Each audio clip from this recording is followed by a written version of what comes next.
My wedding day with Hannah was supposed to be the happiest day of my life. Everything felt like a fairy tale. Family, friends, celebrations, and a woman I believed was the love of my life. We had spent a year getting to know each other, building memories, planning our future. She was graceful, kind, intelligent, exactly the kind of woman I dreamed of marrying. That night, after all the ceremonies, we arrived at our hotel suite. It was beautifully decorated, just like the night I had imagined so many times. But Hannah was quiet, distant. I thought maybe it was nerves or exhaustion from the long day. Still, something felt off. I reached for her hand and asked gently, "Hannah, is everything okay?" She hesitated, then sat down slowly on the edge of the bed. Her eyes welled up with tears. What she said next hit me harder than anything I had ever experienced. "Jack, I'm pregnant, and the baby isn't yours." For a moment, I couldn't breathe. My entire world stopped. "What?" I asked, not fully believing what I just heard. She looked away and whispered, "It happened a few months ago. I met up with my ex, Luke. One night, one mistake. I didn't plan it, and I regretted it right after.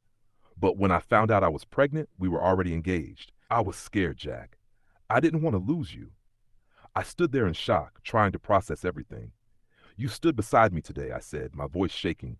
"You made vows to me while carrying another man's child?"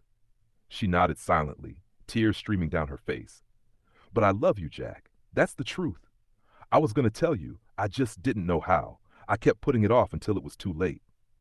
The pain in my chest was unbearable. The trust I had in her shattered completely. I didn't sleep that night. I lay awake, staring at the ceiling, asking myself if I could live with this.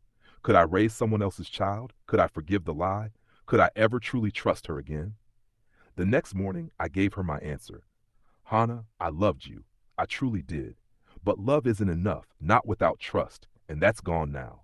She cried, begged for a second chance. "Please, Jack, we can move past this. We can raise this child together. We can make it work." I looked into her eyes one last time and said, "I can't build a future on a lie." I packed my things, walked to the door, and before leaving, glanced back. Hannah was sitting on the floor, broken, sobbing, and I walked away, not because I stopped loving her, but because I started loving myself enough to let go.